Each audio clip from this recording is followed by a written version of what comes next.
Bonjour les amis, bienvenue sur ma chaîne YouTube Dragon Street Photography. Je suis David, photographe de nature et voyage, et aujourd'hui je vous propose la découverte de Filmpack 7, sorti il y a quelques temps maintenant, la suite logique de ma vidéo sur DxO Photolab 7.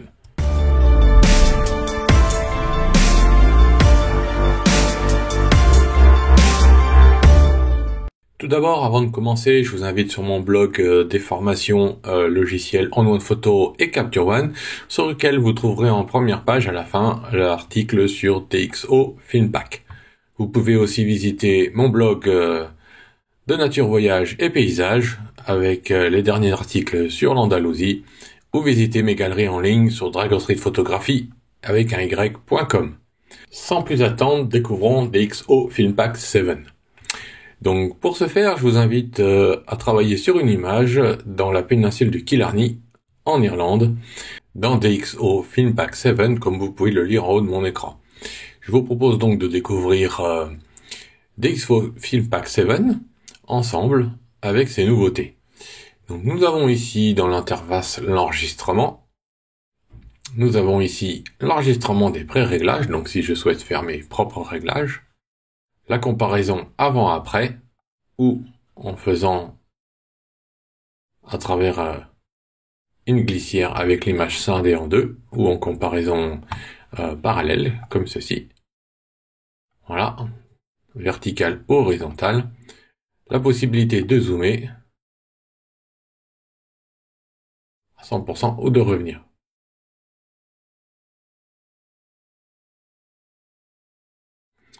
Et nous avons aussi la possibilité de cropper l'image en utilisant les différents ratios prédéfinis. Jouer sur l'opacité du cropping. Voilà. Donc on peut plus ou moins mettre en éclairage l'arrière-plan ou pas, et afficher la grille ou non. Voilà, je vais réinitialiser. On peut aussi régler l'horizontale à l'image de DxO.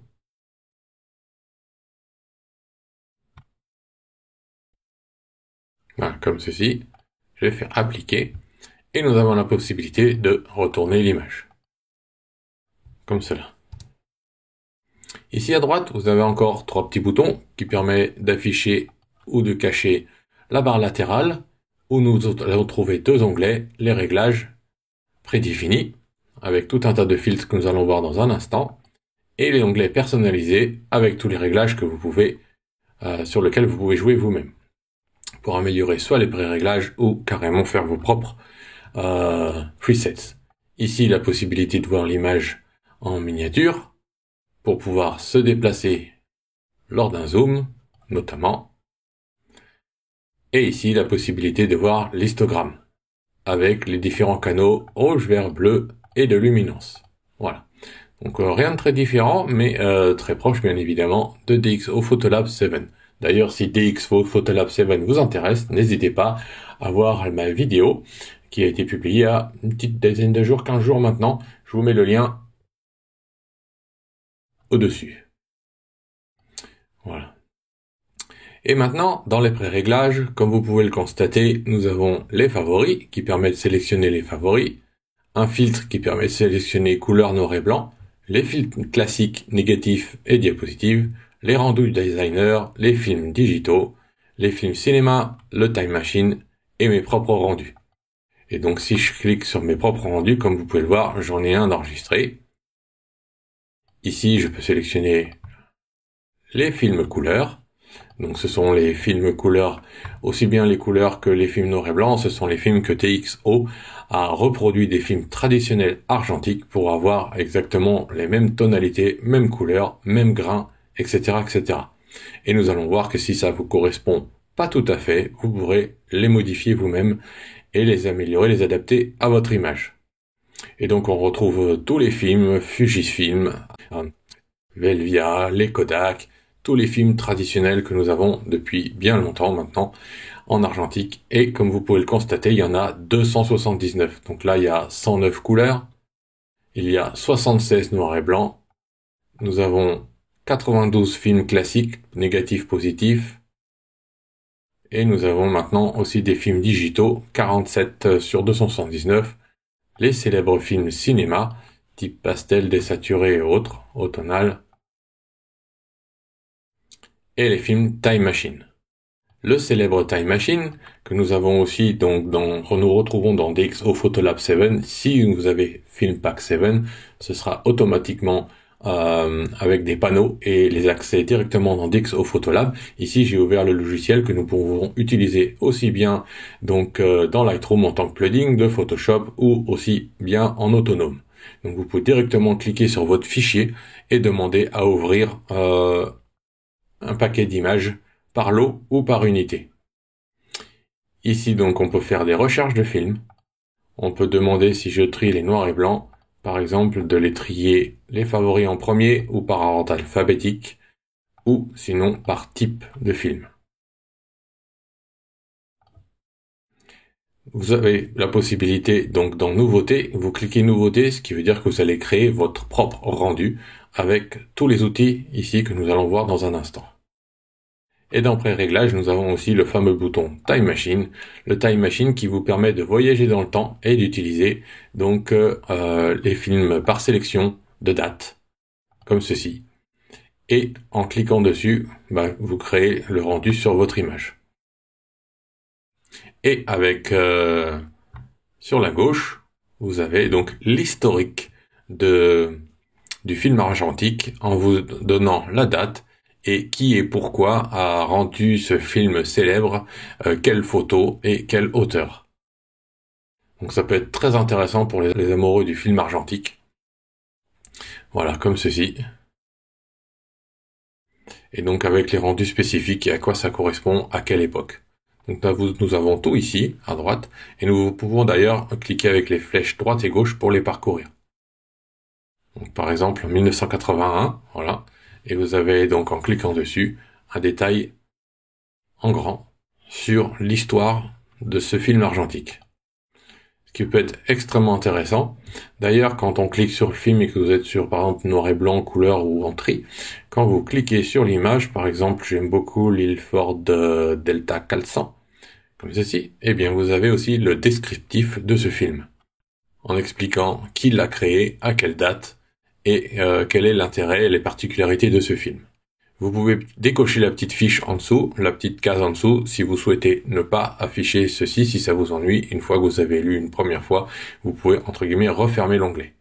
Et ici, je vais faire refermer. Voilà, donc ça, c'est le fameux Time Machine. Et donc, si vous souhaitez vous amuser à créer des lots d'images avec des styles films argentiques à l'ancienne, avec des couleurs ou des noirs et blancs spécifiques, eh bien, vous pouvez vous amuser avec ce filtre. Revenons maintenant dans le noir et blanc et on va partir sur l'Ilford 400 pour développer cette image. J'en profite pour vous montrer que l'on peut cliquer sur la petite étoile à droite pour le mettre dans les favoris. Une fois dans les favoris, il sera en haut de la liste. Et c'est pour ça qu'on a la possibilité de mettre favoris en premier. Voilà, comme ça vous pouvez y revenir dessus très rapidement. De même, on peut zoomer avec la souris. Donc ici c'est le zoom 100% et revenir sur le zoom où l'image correspond à la taille de votre écran et de l'interface. Et ici avec la souris, je peux réduire un petit peu avec la molette. Et je peux en cliquant droit créer un instantané. Et comme vous pouvez le constater avec le petit bouton qui est au milieu ici, j'ai l'image originale. J'ai l'image optimisée ensuite automatiquement un petit peu par le logiciel et ici l'instantané que je viens de faire. Pourquoi cela? Puisque si je clique et que je prends l'instantané en tant que référence maintenant, nous allons entrer dans l'onglet personnalisé et dans l'onglet personnalisé, si je vais dans les films ici, je peux déjà modifier mon film. Si je modifie l'intensité de mon film, comme ça, beaucoup plus fort avec une intensité de grain plus violent, eh bien, je vais pouvoir cliquer sur avant-après, on va le faire comme ceci, voilà. Et en fait, je peux non pas utiliser mon image, ne pas utiliser mon image d'origine, parce que là, je regarde avec mon image d'origine. Ici, j'ai mon image optimisée. Et ici, j'ai avec mon instantané.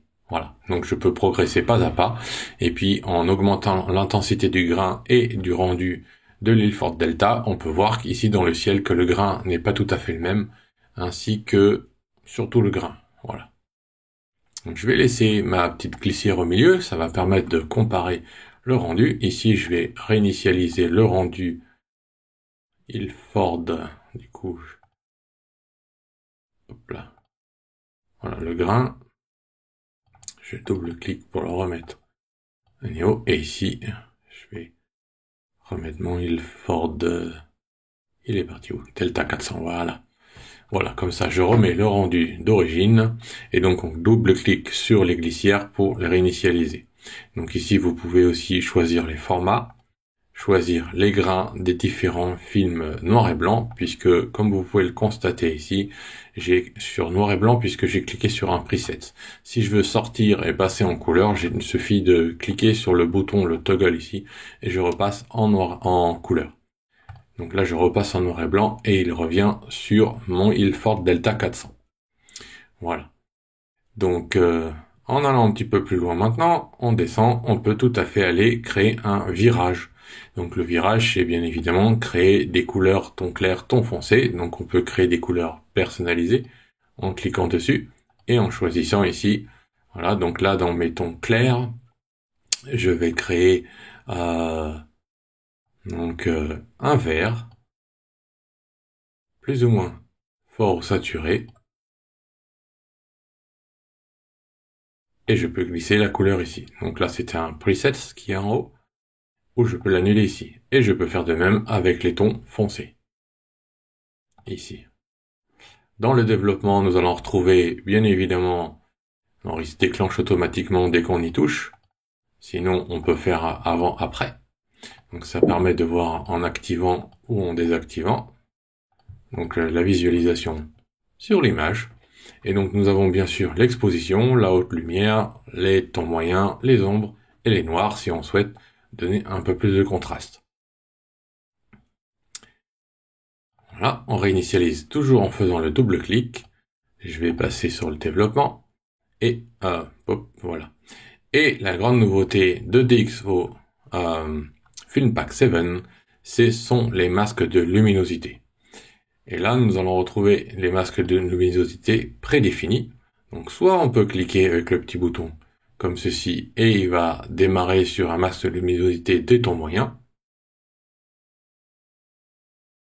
Et on peut glisser sur les 10 zones de notre célèbre Ansel Adams. Donc c'est un peu le principe justement du noir et blanc. Mais on pourrait tout à fait l'utiliser pour la couleur aussi. Voilà, et si je veux assombrir un peu mon ciel, eh bien je vais pouvoir sélectionner mon ciel comme cela. Je peux jouer sur les contrastes, les micro-contrastes, jouer sur l'exposition de la lumière. Donc là je vais enlever mon masque. Donc ici vous avez la barre d'options pour afficher le masque, l'opacité du masque, plus ou moins fort, plus ou moins sombre, et choisir la couleur du masque. Donc si jamais je travaille sur un film couleur et que ça me convient pas, je peux le transformer par exemple en vert. Et ici vous avez les réglages du pinceau puisqu'on peut compléter ce masque à la main. Donc nous avons maintenant la possibilité d'éditer en local. Et donc là, la taille du pinceau, beaucoup plus grand, beaucoup plus petit. Le contour progressif, donc je vais mettre le pinceau beaucoup plus grand parce que là on ne le voit plus. Voilà, donc vous voyez une ombre très large. Et ici, on voit bien que mon pinceau n'a plus de dégradé sur son pourtour. Donc en général, j'aime beaucoup utiliser le dégradé. Et l'opacité, donc ici, si je mets 25%, je vais mettre un tout petit peu de vert.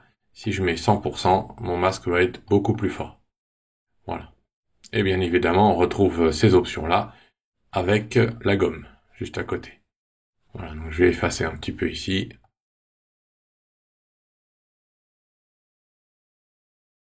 Comme cela.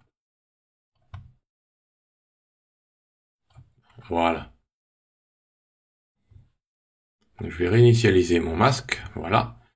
Pour revenir où j'en étais, je vais masquer mon masque. Et par exemple, si je veux créer du contraste dans mon ciel, je vais pouvoir augmenter le contraste ou le réduire. Et comme ça, je crée un peu plus de différence entre mes hautes lumières, mes nuages, je les fais un peu plus ressortir. Et donc je vais augmenter un petit peu mes hautes lumières. Alors, je perds en détail. Pas une bonne idée. Peut-être augmenter un peu les tons moyens. Réduire un peu les tons moyens. Voilà. Créer un ciel un peu plus dramatique. Créer un petit peu plus de noir. Ouais. Voilà. Voilà, on crée un peu plus de... Et puis, ici, si je regarde sur mon masque, je vois qu'il est pas très bon. Donc ici, je reviens ici sur mes calques, parce que ici, ça correspond, en fait, aux différents calques. Donc je vais le mettre à la poubelle. Je vais en refaire un nouveau. Je vais faire donc un calque. La version 1 et j'étais au niveau 8. Voilà. Donc on a aussi l'opacité de ce fameux calque. Donc si je vais mettre mon contraste assez faible, mes tons moyens assez faibles en masquant mon masque, voilà, je retrouve à peu près ce que j'avais avant. J'ai donc ici un œil pour visualiser le changement avant-après. Voilà, ça crée un petit peu de contraste, mais c'est pas terrible encore. Je peux donc ici créer tout un tas d'autres calques et puis régler chacune des zones, des 10 zones qu'il y a ici, dupliquer ici. Voilà, du coup, j'augmente l'effet en dupliquant. Ça peut être intéressant pour augmenter un effet quand c'est un petit peu difficile de l'obtenir. Voilà, je ressaisis. Je pourrais augmenter un petit peu le micro-contraste. Oui, c'est pas mal, pas trop. Voilà. Diminuer un petit peu les hautes lumières, pas trop. Voilà, et j'ai plus ces effets de bordure que j'avais tout à l'heure puisque j'avais déformé mon masque avec le pinceau. Voilà. Donc si on veut obtenir des dégradés plus propres parce que on voit qu'on a des artefacts. Donc ici je clique sur la barre d'espace pour me déplacer lorsque je suis en zoom. Si je vois que j'ai des artefacts dans mes bordures, on peut tout à fait, alors là je vais réafficher mon masque, on peut tout à fait resserrer si on veut un masque plus dur, comme vous pouvez le voir ici, ou allonger un petit peu le dégradé pour qu'on ait un fondu et que ça n'abîme pas trop les transitions. Voilà. Donc on peut faire autant de masques que l'on souhaite. Je pourrais en refaire un nouveau. Et en prenant par exemple des tons moyens comme ceci. Voilà. Et je vais enlever mon masque. Et par exemple dans mes tons moyens, je vais peut-être essayer de les assombrir un petit peu. Voilà. De mettre un peu de contraste et de micro-contraste. Et si je dézoome et que je fais un petit peu avant-après. Voilà. Ça, c'est le premier masque. Et le deuxième que j'ai fait, voilà, on crée un petit peu plus de contraste et de relief dans mon image. Si jamais je trouve que c'est trop fort pour les tons moyens, comme je viens de le faire ici, je vais réduire mon opacité de mon calque. Alors ici, vous voyez que j'étais à 97-100%, et ici, je descends. Voilà, là on travaille un petit peu comme dans DxO maintenant, et dans quasiment tous les logiciels. Voilà, et je peux regarder avant-après mes retouches locales. Donc ça, c'est vraiment un super avantage maintenant, un super outil. Partout où on travaille, ça fait partie des indispensables. Voilà, j'applique les masques. Et donc on peut jeter ici avec la petite poubelle ou réinitialiser les calques que nous avons fait. Maintenant ici, nous avons les contrastes. Donc on retrouve ce même panneau dans DxO Photolab 7 lorsque DxO Photolab 7 est équipé de Film Pack. Et on peut jouer donc sur les contrastes, les micro-contrastes, les contrastes des hautes lumières. Donc là, ça va jouer sur mes nuages. En général, c'est plutôt très intéressant pour donner un ciel dramatique. Le contraste des hautes lumières, le contraste des tons moyens. Alors j'étais pas obligé de faire directement un calque ici puisque je les avais ici dans mon calque. J'avais ici les options. Voilà, et je peux décontraster un peu mes ombres, augmenter le contraste si je le souhaite. Donc on a vraiment un bel outil de contraste. Ça c'est un des points forts aussi de DxO. On a le mélangeur de canaux. Donc ici, à quoi cela correspond? Eh bien ça correspond, si j'enlève le noir et blanc, mon image ici elle a des couleurs. Et en fait, chacune des couleurs, donc par exemple j'ai un bleu un peu sombre, un bleu ciel, et j'ai les nuances de vert et de jaune.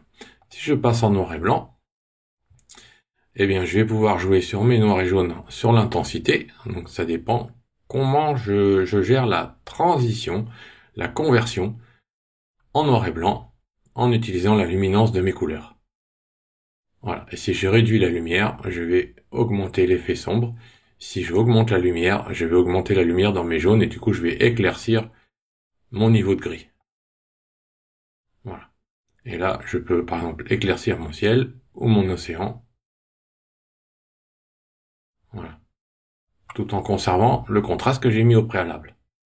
La fameuse courbe des tons, je ne vais pas y revenir dessus. Les corrections automatiques en cas de bruit sur l'image.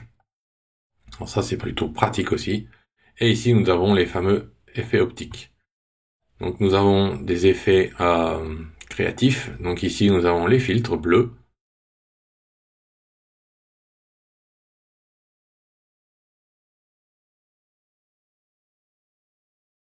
Voilà. Et puis bien évidemment les filtres rouges, etc. Donc ici ça crée un rendu en noir et blanc et non pas en couleur, puisque nous sommes sur une image en noir et blanc. Et ici le vignettage créatif, sur lequel on va voir les fameux vignettages que nous avions sur les films argentiques. Donc on a l'intensité, si on veut un milieu très étroit ou un peu large, l'effet de transition, très serré ou large, et si on veut en format rond ou carré. On peut faire un peu des effets spéciaux. Et ici on peut sélectionner le centre, selon où est l'intérêt de la photo.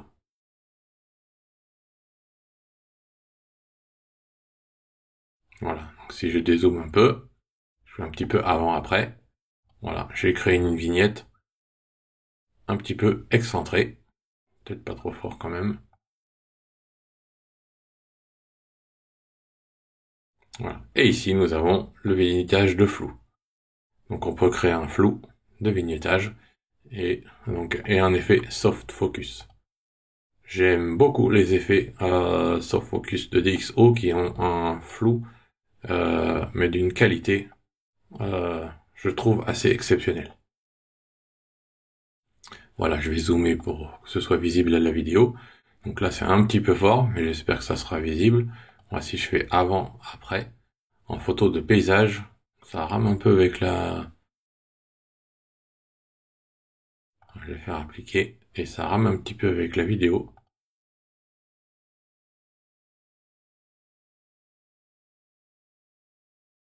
Voilà. Si je reviens dessus, voilà. Et on a vraiment un magnifique flou.